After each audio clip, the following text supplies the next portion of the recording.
Solat sunat witir 3 rakaat 1 salam tak sah. Betul ke?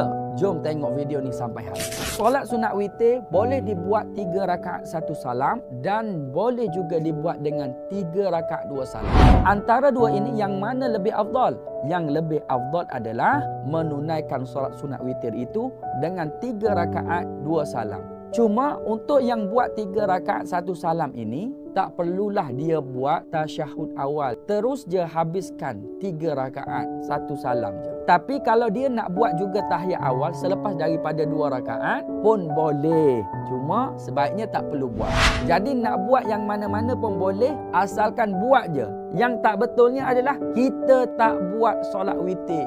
Lebih-lebih lagi pada bulan Ramadan ini. Sekarang dah jelaskan tentang tata cara menunaikan solat sunat witir. Jangan lupa untuk share video ni supaya kita dapat tambah ilmu dan tidak ragu-ragu lagi dalam ibadah. Nak belajar lebih banyak ilmu agama? Ingat Ustaz Kembar hafal.